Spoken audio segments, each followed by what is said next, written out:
नमस्कार। स्वागत है आप सभी का।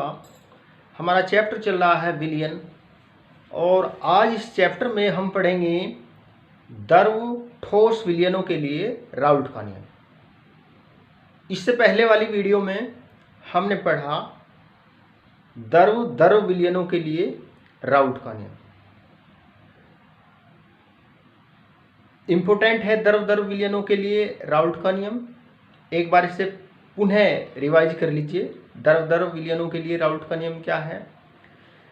देखो, ये है कि निश्चित ताप पर वाष्पशील द्रवों के विलयन में प्रत्येक अवयव का आंशिक वाष्प दाब विलयन में उसके मोल प्रभाज के समानुपाती होता है।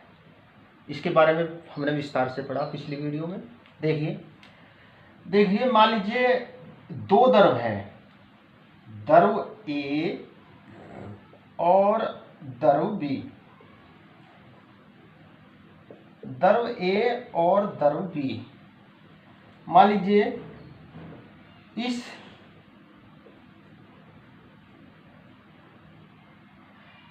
शुद्ध द्रव A का वाष्प दाब, शुद्ध द्रव A का वाष्प दाब P0 A है। P0 का मतलब कोई दूसरा नहीं है, ये अकेला है, मतलब शुद्ध है ये अपने आप में। और इसी प्रकार से ये B शुद्ध द्रव का वाष्प दाब, इसका वाष्प दाब हमने P0B है। पिछले वीडियो में बताया, केवल रिवाइज करा रहा हूं। तो इन दोनों द्रवों को मिलाकर के विलयन बनाया गया है। इस विलयन में जो घटक A है, इसका आंशिक वाष्प दाब मान लीजिए PA है। विलयन में घटक A का आंशिक वाष्प दाब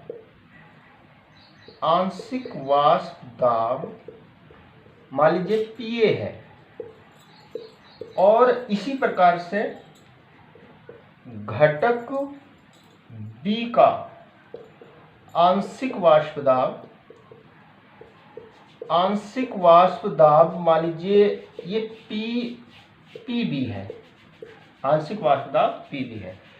तो इस राउल्ट के नियम से विलयन में जो घटक A है, इसका जो आंशिक वाष्प दाब होता है वो समानुपाती होता है विलयन में इसके मोल प्रभाज के।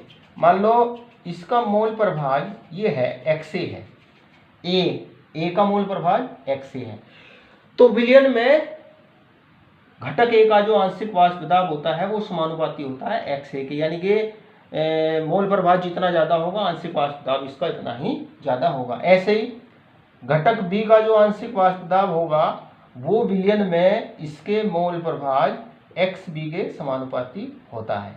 और या जब हम समानुपाती चिन्ह हटाते हैं, ये आया था हमारा PA बराबर, यहाँ पर समानुपाती चिन्ह की जगह एक स्थिरांक आता है जिसका मान शुद्ध द्रव के वाष्प दाब के बराबर होता है, P0A है ना, समानुपाती चिन्ह की जगह। और ये XA है ना। ऐसे ये PB बराबर, यानी कि B घटक का आंशिक वाष्प दाब बराबर होगा P0B XB। तो विलयन का कुल वाष्प दाब विलयन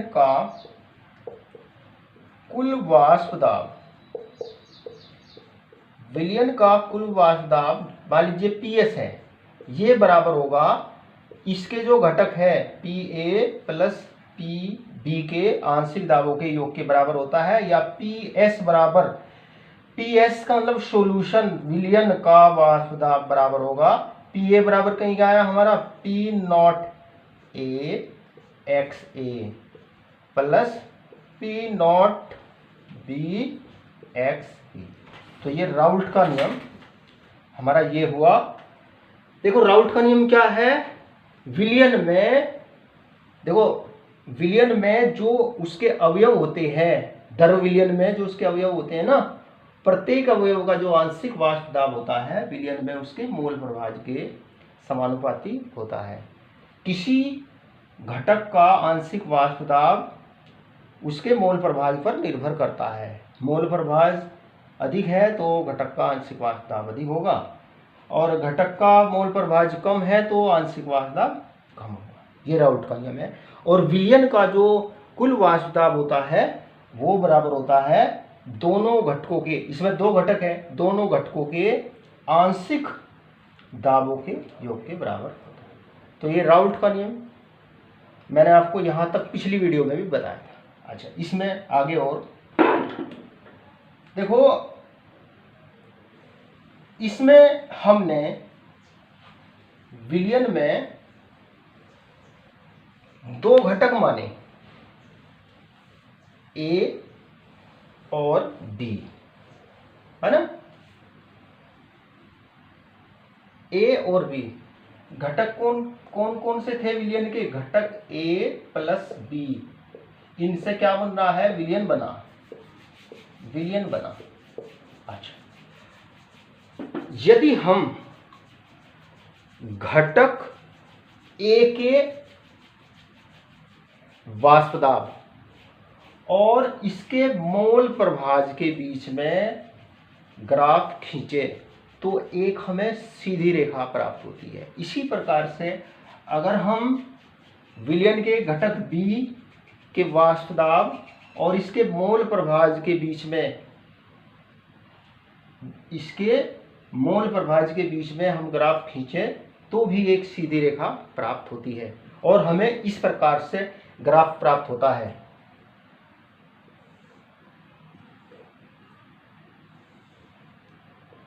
देखो, ये अक्ष, ये वाई अक्ष है, ये वाष्प दाब को प्रदर्शित कर रही है, वाष्प दाब, और ये वाली अक्ष ये मोल प्रभाज को प्रदर्शित कर रही है, ये मोल प्रभाज को प्रदर्शित कर रही है। अच्छा, देखो, ये मूल बिंदु है जहां पर ये दोनों अक्षें आपस में मिल रही है। देखो, मान लो यहां इस मूल बिंदु पर देखो विलयन के दो घटक है।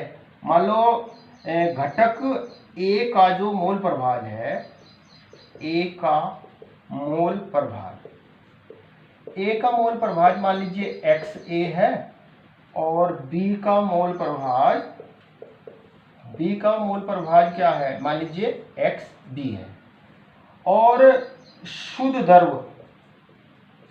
द्रव ए का आंशिक वाष्प दाब, पहले शुद्ध द्रव ए का वाष्प दाब लिखो, वाष्प दाब, शुद्ध द्रव ए का वाष्प दाब मान लीजिए पी नोट ए है, और इसी प्रकार से शुद्ध द्रव बी का वाष्प दाब मान लीजिए पी नोट बी है। और विलयन में, अब विलयन में बोलेंगे, विलयन में ए का आंशिक वाष्प दाब, ए का आंशिक वाष्प दाब मान लीजिए ये पी ए है, और विलयन में बी का आंशिक वाष्प दाब, बी का आंशिक वाष्प दाब पी बी है। अच्छा, देखो, और हम ये ग्राफ खींच रहे हैं हम वाष्प दाब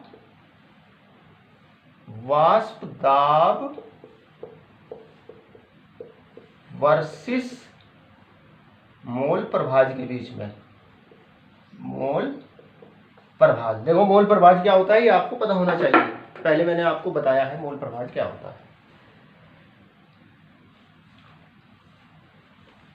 देखो, ये अक्ष वाष्प, मैंने आपको बताया कि अगर हम घटक ए के वाष्प दाब और इसके मोल प्रभाज के बीच में ग्राफ खींचते हैं तो हमें एक सीधी रेखा प्राप्त होती है।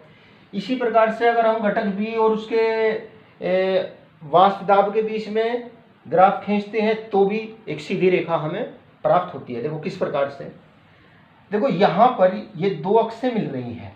मान लीजिए यहाँ पर जो एक्स ए और एक्स बी जो है दूसरे घटक का मोल प्रवाह है, एक्स ए पहले वाले घटक का मोल प्रवाह है। मान लीजिए ये 1 है और इसका मान यहाँ पर होगा 0। यहाँ पर इस मूल बिंदु पर एक्स ए बराबर 1 और एक्स बी बराबर 0 है। देखो जो विलयन होता है ना, इस विलयन में दो घटक है ए और बी, और इनके जो मोल प्रभाज होते हैं ना, मोल प्रभाजों का योग हमेशा 1 होता है। मोल प्रभाजों का योग हमेशा क्या होता है? 1 होता है। विलयन में जितने घटक होते हैं उनके मोल प्रभाजों का योग हमेशा क्या होता है? 1 होता है। अब देखो यहाँ इससे हमें क्या पता चल रहा कि भाई एक्स बी बराबर 0 है, तो यानी कि भाई उसमें बी घटक तो है ही नहीं, उसका मोल प्रभाज 0 है। तो इसका मतलब जो विलयन का वाष्प दाब होता है वो शुद्ध द्रव ए के वाष्प दाब के बराबर होता है। शुद्ध द्रव ए के वाष्प दाब, शुद्ध द्रव ए का वाष्प दाब क्या होता है? पी नॉट ए। देखो इसको यहां समझ लीजिए भाई, यहां पर इस बिंदु पर घटक बी का जो मोल प्रवाह है वो 0 दिखाया हुआ है, और घटक बी का मोल प्रवाह, और विलयन में केवल 2 ही घटक है।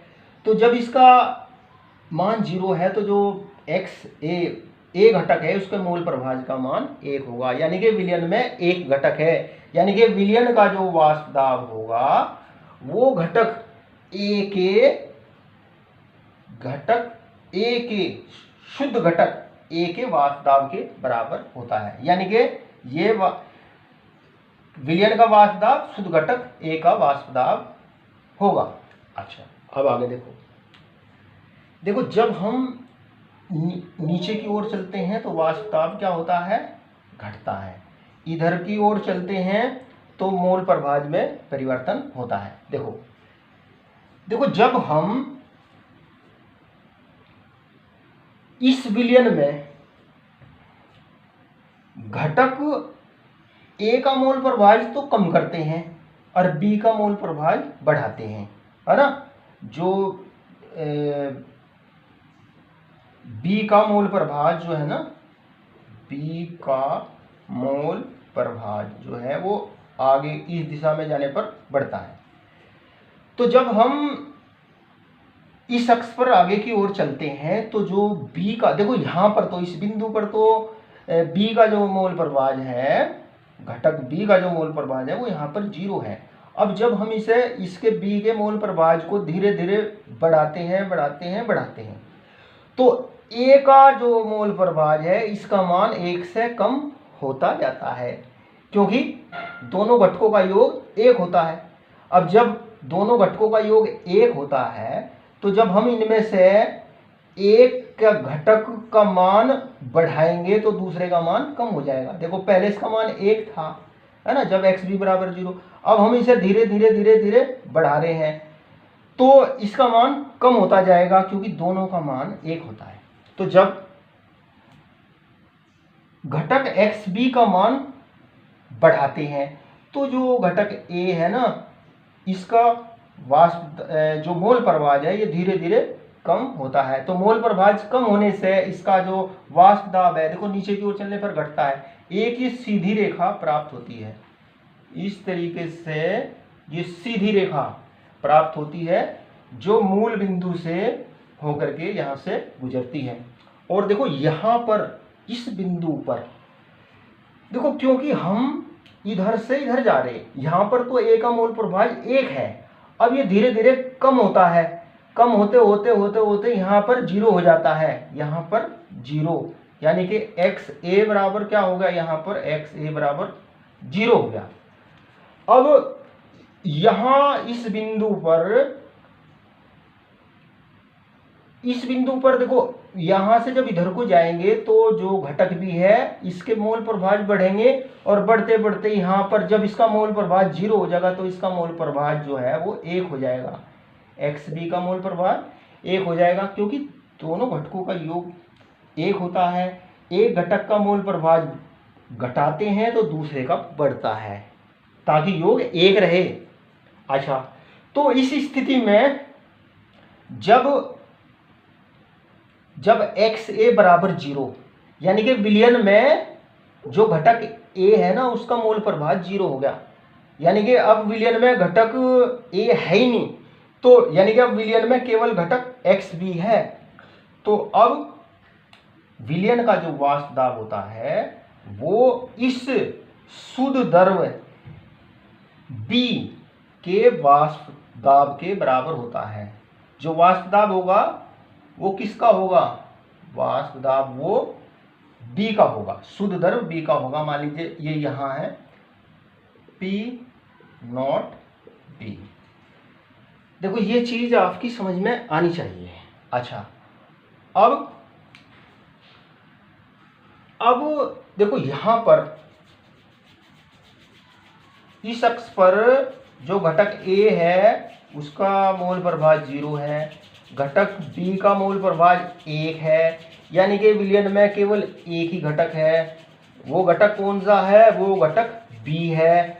तो विलयन का जो वाष्प दाब है वो शुद्ध द्रव B के वाष्प दाब P नॉट के बराबर होता है।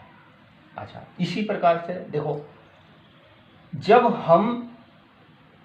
अगर हम इधर को चले, इधर को चलने पर देखो यहाँ पे एक्स ए की मात्रा 0 है, इधर को चलने पर इसकी मात्रा और एक्स बी की मात्रा 1 है ना। तो इधर को चलने पर एक्स ए की मात्रा बढ़ेगी, एक्स बी की मात्रा घटेगी, क्योंकि यहाँ पे 1 है। तो इधर को चलने पर ये एक्स बी की मात्रा घटती है, यहाँ पहुँच करके ये 0 हो जाती है। तो अगर हम ग्राफ खींचते हैं तो हमें एक सीधी रेखा प्राप्त होती है जो यहां से इस मूल बिंदु से होकर के गुजरती है ना।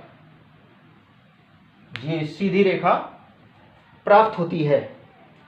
और देखो ये जो लाइन है ना, देखो इससे हमें ये पता चल रहा है कि नीचे की ओर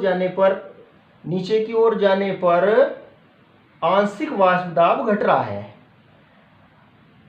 वाष्प दाब क्यों घट रहा है? क्योंकि इधर की ओर जाने पर जो मोलों की संख्या है ना बी के, वो घट रही है ना। तो वही है ना राउल्ट का नियम कि किसी घटक का जो आंशिक वाष्प दाब होता है वो उसके मोल प्रभाज के समानुपाती होता है। और क्योंकि मोल प्रभाज इधर को जाने पर इसका घटता है तो इसका जो वाष्प दाब है वो धीरे धीरे कम होता है। जब इसका वाष्प दाब, जब ये घटक 0 हो जाता है तो इसका जो बी घटक का जो वाष्प दाब है वो यहाँ पर 0 हो जाएगा। तो इस प्रकार का ये ग्राफ प्राप्त होता है। देखो ये जो लाइन है, ये जो लाइन है ये घटक ए के आंशिक वाष्प दाब को प्रदर्शित करती है ना। ये वाली लाइन यानी कि ये पी ए बराबर पी नॉट ए एक्स ए, ये लाइन घटक ए के आंशिक वाष्प दाब को प्रदर्शित करती है ना। देखो ये लाइन हमें क्या बता रही? देखो ये शुद्ध घटक का वाष्प दाब तो होता है निश्चित, तो ये हमें बता रही पी ए समानुपाती एक्स ए के। भाई ये घटक तो होता है शुद्ध द्रव का वाष्प दाब है, तो इसका मान तो निश्चित होता है। तो इससे ये पता चलता है कि जो आंशिक वाष्प दाब होता है वो मोल प्रभाज के समानुपाती होता है, यानी कि इसका मान घटता है अगर मोल प्रभाज घटता है। देखो जब यहाँ पर तो एक्स ए का मोल प्रभाज 1 है यहाँ, तो इसका वाष्प दाब इतना है ना। अब जब इस ए की मात्रा कम होती है, बी की मात्रा बढ़ती है, तो ए की मात्रा कम होने पर वाष्प दाब जो है ना नीचे की ओर आएगा। देखो ये लाइन नीचे की ओर आ रही ना, है ना। तो राउल्ट का नियम यही है। ऐसे ही ये है। देखो यहाँ पर इसका बी का मोल प्रभाज 1 है और ए का मोल प्रभाज 0 है, तो जो विलयन का वाष्प दाब है वो विलायक के वाष्प दाब शुद्ध जो द्रव है बी, उसके वाष्प दाब पी नॉट बी के बराबर होता है। तो जब देखो यहाँ पर तो इसका मोल प्रभाज 1 है, जब हम इधर को चलते हैं तो मोल प्रभाज घटता है, इसका बढ़ता है। देखो यहाँ तक आते आते बी 0 हो जाएगा। तो यानी कि पी बी समानुपाती एक्स बी के। देखो कैसे, देखो जब हम इसमें मोल प्रभाज घटेंगे बी के, मतलब बी का मोल प्रभाज 1 से कम होता जाएगा, तो इसका जो आंशिक वाष्प दाब है ये नीचे घटता जाएगा। और जब इसका मोल प्रभाज हो जाएगा 0, तो इसका जो आंशिक वाष्प दाब है वो यहाँ पर 0 हो जाएगा। बी का आंशिक वाष्प दाब यहाँ पर 0 हो जाएगा। जो अब यहाँ पर जो वाष्प दाब होगा वो केवल एक घटक का होगा। और अगर इन पी नोट ए और पी नोट बी को मिलाए तो ये जो लाइन है, ये लाइन विलयन के वाष्प दाब पीएस को प्रदर्शित करती है ना। और ये वाली लाइन अभी से बाद में लिखते हैं। ये वाली लाइन देखो, ये वाली लाइन जो घटक ए है, घटक बी है, उसके आंशिक वाष्प दाब को प्रदर्शित करती है। ये सेकंड पी बी बराबर P nought B X B, है ना। और ये वाली लाइन, क्योंकि जो विलयन का वाष्प दाब होता है वो दोनों अवयवों के आंशिक वाष्प दाबों के योग के बराबर होता है। यानी कि ये जो पीएस है, पीएस विलयन का वाष्प दाब, पीएस बराबर क्या होगा, इन दोनों के वाष्प दाबों का योग, यानी कि पीए प्लस पीबी। और पीए बराबर कहीं है, पीए बराबर है P nought A X A plus P nought B X B. तो ये चीज आपकी समझ में आनी चाहिए। देखो ग्राफ के द्वारा हम राउल्ट के नियम को किस प्रकार से प्रदर्शित करते हैं। राउल्ट का नियम ये है कि विलयन का जो वाष्प दाब होता है वो दो घटकों के आंशिक वाष्प दाबों के योग के बराबर होता है ना। और ग्राफ के द्वारा हम घटक ए का आंशिक वाष्प दाब कैसे प्रदर्शित करते हैं, घटक बी का आंशिक वाष्प दाब कैसे प्रदर्शित करते हैं, ये आपको आना चाहिए। तो मैं समझता हूँ ये आपकी समझ में आ गया होगा। अब नेक्स्ट अगला टॉपिक लेते हैं। देखो ये तो था द्रव विलयनों के लिए राउल्ट का नियम, है ना। और जो राउल्ट का नियम है द्रव विलयनों के लिए, उसको वो क्या होता है, ग्राफ के द्वारा हम उसे कैसे प्रदर्शित करते हैं, ये मैंने आपको बताया। अब लेते हैं द्रव ठोस विलयनों के लिए राउल्ट का नियम। हेडिंग लगाइए, द्रव ठोस विलयनों के लिए।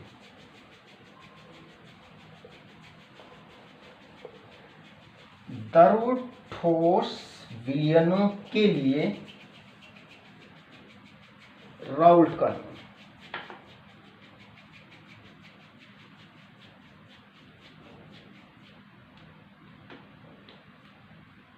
द्रव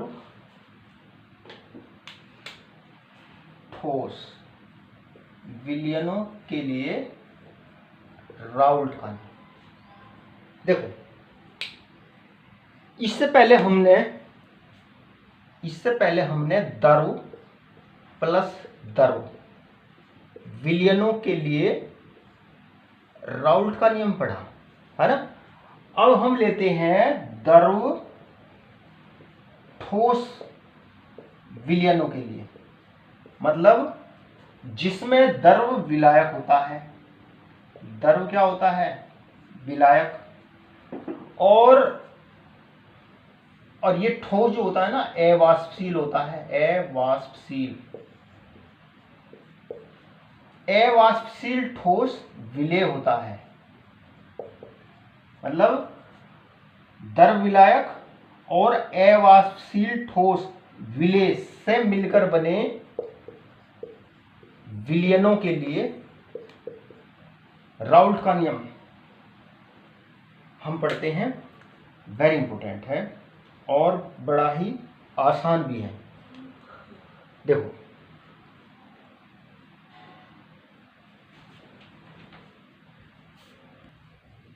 देखिए, द्रव विलयनों के लिए राउल्ट का नियम क्या था? द्रव विलयनों के लिए राउल्ट का नियम ये था कि PS बराबर PA घटक। मान लीजिए द्रव क्या है, एक द्रव A है और एक द्रव B है ना, इनसे मिलकर बना हुआ विलयन है जी। तो विलयन का जो वाष्प दाब होता है वो घटक A का आंशिक वाष्प दाब और घटक B का आंशिक वाष्प दाब, या PS बराबर, हमारा ये आया PS बराबर, PA बराबर कहीं क्या आया था, P not A into XA है ना, प्लस ये बराबर कहीं क्या था, P not B into XB। ये राउल्ट का नियम था है ना, जिसमें विलेय भी द्रव था और विलायक भी द्रव था। इनमें से एक विलेय है जो कम मात्रा में होता है वो विलेय है, जो अधिक मात्रा में है वो विलायक है। तो ये भी द्रव था, ये भी द्रव, दोनों द्रव थे। अब बात है द्रव ठोस विलयनों के लिए। ऐसा विलयन जिसमें द्रव विलायक में अवाष्पशील ठोस घुला हुआ हो, अवाष्पशील ठोस जो वाष्पित न होता हो, है ना। अब ठोसों के लिए देखो, जैसे ये कुल वाष्प दाब है PS सॉल्यूशन, मतलब विलयन का कुल वाष्प दाब, PS बराबर P not A XA plus P not B XB। इनमें से एक तो ये द्रव हो गया और एक ये हो गया ठोस। अब ठोस के लिए, क्योंकि ठोस अवाष्पशील है, वो वाष्पित नहीं होता, तो P नॉट B उसके लिए 0 होगा, P नॉट B उसके लिए 0 होगा। और जब P नॉट B 0 होगा तो ये वैल्यू क्या हो जाएगी, 0 हो जाएगी, यानी कि PS बराबर होगा P not A XA, P not A XA। द्रव ठोस विलयन के लिए जो विलयन का वाष्प दाब है ना, PS क्या है, PS है विलयन का वाष्प दाब, है ना। PS क्या है, विलयन का वाष्प दाब।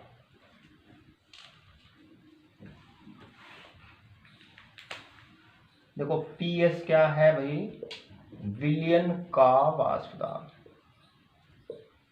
विलयन का वाष्प दाब है ना, ठोस द्रव विलयन के लिए। और P नॉट A ये क्या है, शुद्ध विलायक A का वाष्प दाब। और ये XA क्या है, इसके यानी कि जो विलायक है, द्रव विलायक, ऐसे शुद्ध विलायक कहते हैं, इसके मोलों की संख्या है ना, विलायक के मोलों की संख्या, ये मोलों की संख्या। और मान लीजिए XB जो है, अब क्योंकि इसमें विलेय घुला हुआ है, XB बराबर जो अवाष्पशील विलेय है, विलेय के मोलों की संख्या, विलेय के मोलों की संख्या, है ना। तो हमारा ये संबंध आया, इसको मैं इधर लिख रहा हूं, हमारा संबंध ये आया PS बराबर P नॉट A XA, है ना। अब हमें पता कि विलयन के जो घटक होते हैं उनके मोल प्रभाजों का जो जोड़ होता है, मोल प्रभाजों का जोड़ कितना होता है, 1 होता है, यानी कि XA तो द्रव के मोल प्रभाज हो गए, XB मान लीजिए विलेय के मोल प्रभाज, है ना, जो अवाष्पशील विलेय घोला, विलेय के मोल प्रभाज, ये विलेय के मोल प्रभाज, इनका टोटल कितना होगा, 1 होगा, इनका टोटल कितना होगा, 1 होगा। यानी कि x से बराबर, अगर हम x से लिखें x से बराबर 1 माइनस एक्स बी, तो इसका मान इसमें रखते हैं पी एस बराबर P nought A 1 minus P nought A, और एक्स ए की जगह लिखेंगे 1 minus X B, 1 minus X B, 1 minus X B.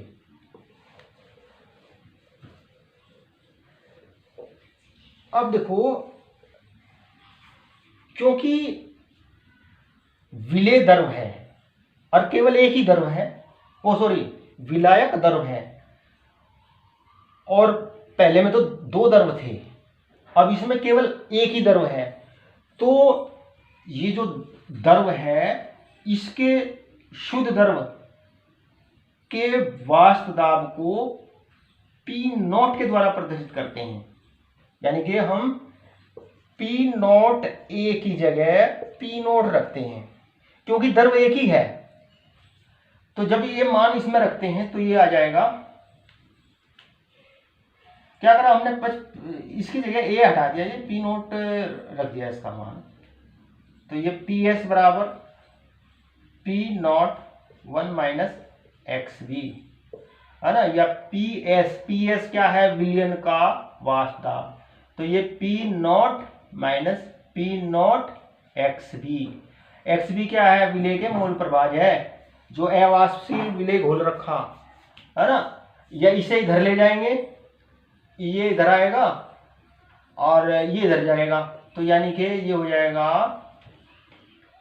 P nought X B बराबर P not minus P S, या एक्स बी बराबर P not minus P S upon P not. देखो ये संबंध आ गया, ये संबंध आ गया। देखो ये विलेय के मोल प्रभाज है, और ये क्या होता है, मैंने पहले बताया, ये है वाष्प दाब का आपेक्षिक अवनमन। ये क्या है, वाष्प दाब का आपेक्षिक अवनमन। तो देखो ये राउट का नियम आ गया कि वाष्प दाब का आपेक्षिक अवनमन विलयन में विलेय के मोल प्रभाज के बराबर होता है। ये राउट का नियम आ गया, है ना। देखो ये आया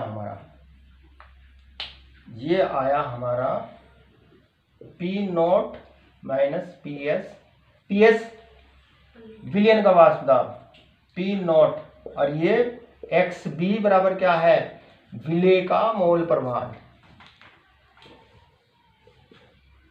ये एक्स बी क्या है, विलेय का मोल प्रभाज, और मोल प्रभाज यानी कि n small N upon small n plus capital N. यदि देखो माना विलेय के मोलों की संख्या जो है बराबर स्मॉल एन है, और विलायक के मोलों की संख्या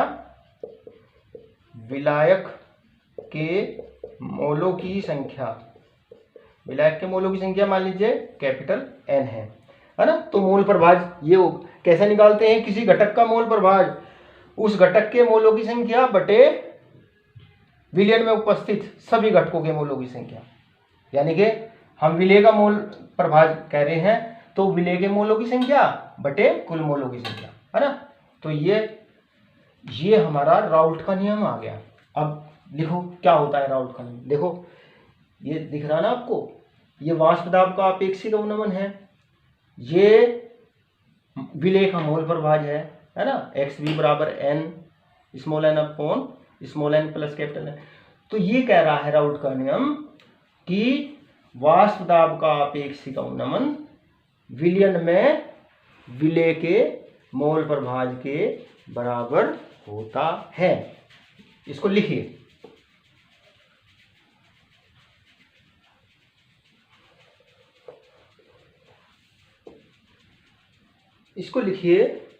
राउल्ट के नियमानुसार।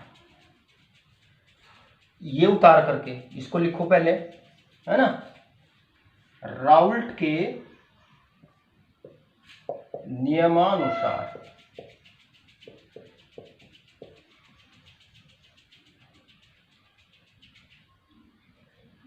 वाष्प दाब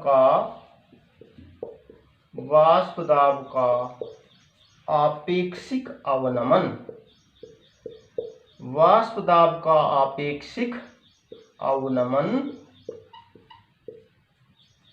विलयन में विलेय के मोल प्रभाज, मोल फ्रैक्शन के बराबर होता है, मोल प्रभाज के बराबर होता है ना। यानी कि यही, यानी कि अर्थात P note minus PS upon P note बराबर N upon small n upon small n plus capital N। ये राउट का नियम है, जहां P नोट व PS क्रम से शुद्ध विलायक व विलयन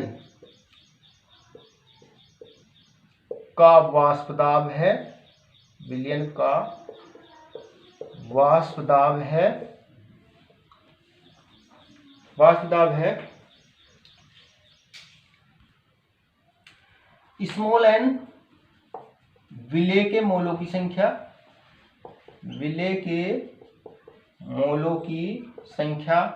कैपिटल N विलायक के मोलों की संख्या है,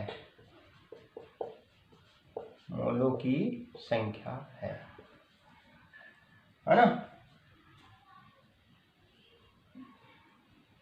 तो ये हो गया आपका राउल्ट का नियम। अब देखो वेरी इंपॉर्टेंट है, और एक लाइन का राउल्ट का नियम है कि वाष्प दाब का जो आपेक्षिक अवनमन होता है वो विलयन में विलेय के मोल प्रभाज के बराबर होता है।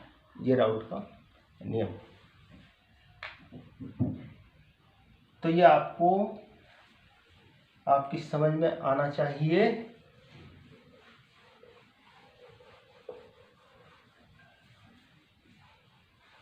और इसको अच्छे से आपको याद करना है।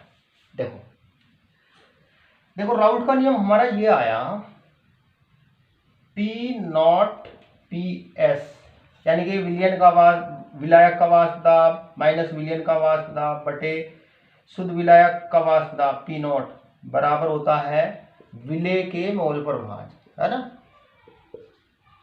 ये आया हमारा, ये राउल्ट का नियम है। अच्छा देखो इसे हम इस तरीके से लिख सकते हैं, इससे हम इस तरीके से 1 माइनस, है ना, ये एक बार कटता है 1 minus PS upon P not, है ना। देखो इसकी हम इसमें मल्टीप्लाई करेंगे तो ये हो जाएगा P नॉट माइनस PS। इसको हम ऐसे लिख सकते हैं बराबर N अपॉन N विलेय के मोल है, कैपिटल N विलायक के मोल है, ये ध्यान रखो।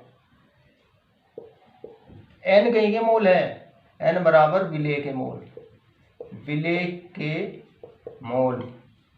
और कैपिटल N विलायक, और विलायक क्या है, द्रव विलायक, है ना, द्रव विलायक के मोलों की संख्या है। अच्छा देखो जब हम इसको इधर ले जाओ और इससे इधर ले आओ, यानी कि मैं कह रहा हूं आपको 1 माइनस इसे इधर ले आओ N upon N plus N बराबर ये PS अपॉन ये P नोट हो गया, है ना। इसकी इसमें मल्टीप्लाई करेंगे, ये हो जाएगा N plus small n plus capital N minus ये upon N plus capital N बराबर PS upon P naught, PS upon P naught, है ना, विलयन का वाष्प दाब, ये शुद्ध विलायक का वाष्प।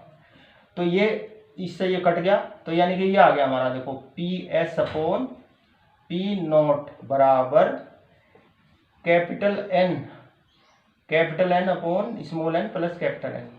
अब देखो ये विलायक का मोल प्रभाज हो गया, ऊपर कैपिटल N आ गया ना, कैपिटल N विलायक के मोलों की संख्या, तो विलायक के मोलों की संख्या बटे कुल मोलों की संख्या, कहलाएगा विलायक का मोल प्रभार, या PS बराबर कहेंगे, PS बराबर कहेंगे P not into N upon ये, है ना, ये आ गया। देखो ये विलायक का मोल प्रभार है, विलायक का मोल प्रभार, और ये विलयन का वाष्प दाब, और ये शुद्ध विलायक का वाष्प दाब, है ना। तो यानी कि देखो ये क्या है, PS बराबर P नॉट इंटू शुद्ध विलायक के मोल प्रभार, के मोल प्रभार। अब देखो, क्योंकि ये जो शुद्ध विलायक है इसका जो वाष्प दाब होता है ये एक निश्चित ताप पर इसका मान निश्चित होता है, यानी कि ये तो हो गया स्थिरांक। तो यानी कि हम इसे इस तरीके से लिख सकते हैं, PS समानुपाती, इसकी जगह क्योंकि स्थिरांक होता है इसका मान, बटे क्या, शुद्ध विलायक का मोल प्रभार, यानी कि बटे इंटू विलायक का मोल प्रभार, है ना, विलायक का मोल प्रभार यानी कि XA। तो देखो राउल्ट के नियम को हम इस तरीके से भी कह सकते हैं कि विलयन का जो वाष्प दाब होता है वो विलयन में विलायक के मोल प्रभार के समानुपाती होता है ना। आ गया ना ये संबंध। तो राउल्ट के नियम को इस तरीके से भी लिखिए। राउल्ट के नियम की दूसरी परिभाषा ये है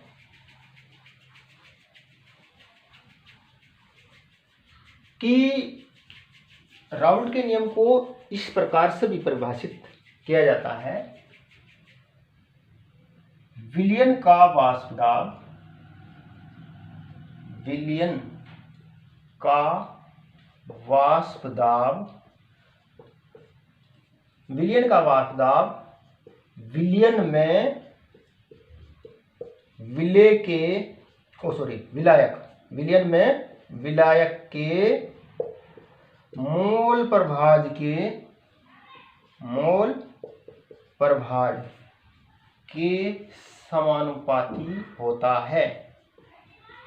तो ये राउल्ट के नियम की दूसरी परिभाषा ये भी है कि जो विलयन का वाष्प दाब होता है वो विलायक के मोल प्रभार के समानुपाती होता है। तो ये हो गया आपका राउल्ट का नियम। तो ये आपको अच्छे से समझ में आना चाहिए। इसको अपने नोट्स बनाइए। देखो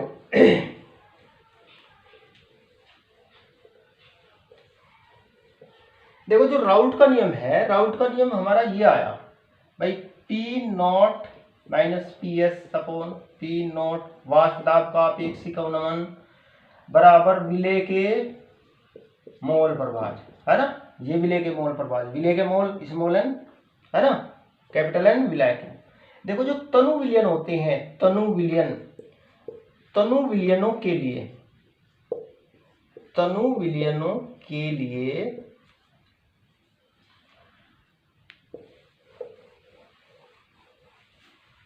तनु विलयनों के लिए जो स्मॉल n का मान होता है, यानी कि विलेय के मोलों की संख्या होती है वो विलायक के मोलों की संख्या से, भाई n क्या है, विलेय के मोल है, n विलेय के मोलों की संख्या है, विलेय के मोलों की संख्या। कैपिटल N क्या है, विलायक के मोलों की संख्या।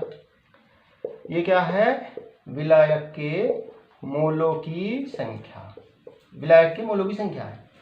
तो जो तनु विलयन होते हैं जिसमें तनु विलयन वे होते हैं जिसमें जो विलेय की जो सांद्रता होती है ना वो बहुत कम होती है, वे होते हैं तनु विलयन।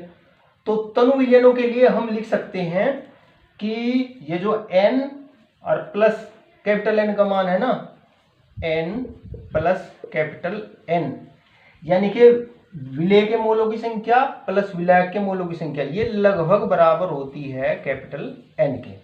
ये मान सकते हैं तनु विलयनों के लिए, क्योंकि विलायक के मोलों की संख्या के अनुपात में जो विलय के मोल होते हैं ना, उनका मान बहुत कम होता है। तो इसलिए हमने मान लिया कि ये इनका टोटल बराबर है लगभग विलायक के मोलों की संख्या। तो जब इस सूत्र को हम इस प्रकार से लिखते हैं, P not minus P S upon P naught बराबर small N upon capital N, है ना। ये सूत्र आ गया।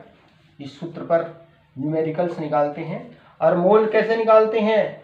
मोल निकालते हैं भार बटे अणुभार या द्रव्यमान बटे आणविक द्रव्यमान, है ना। एन बराबर क्या है? विलेय के मोल, भाई विलेय के मोलों की संख्या। स्मॉल एन बराबर हो गए W, small W upon small M. ये द्रव्यमान या इसे भार कहो, ये आणविक द्रव्यमान, आणविक द्रव्यमान, द्रव्यमान या इसे सीधा कहो भार, डब्लू भार बटे अणुभार, है ना। ऐसे ज्यादा आसानी से आप याद रख सकते हैं। तो विलेय के लिए एन का मान इस तरीके से निकालते हैं। और विलायक के मोलों की संख्या, विलायक के मोलों की संख्या कैपिटल एन बराबर, इसे capital W upon capital M,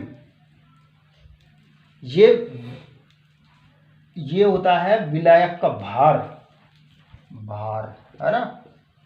विलायक का भार बटे ये अणुभार। तो जब ये मान इसमें रखते हैं तो ये आ जाता है हमारा सूत्र P naught minus P S upon P naught बराबर small W upon small N upon capital W upon capital M, है ना। ये कैपिटल, ये स्मॉल डब्लू स्मॉल एन, ये capital W upon capital N. तो इस सूत्र के द्वारा, इस सूत्र के द्वारा जो है हम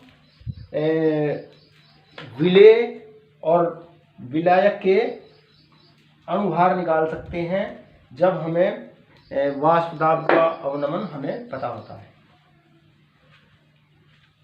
तो प्यारे विद्यार्थियों,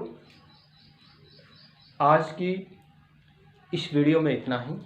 मैं आशा करता हूँ कि आपको ये टॉपिक जो है अच्छे से समझ में आया होगा।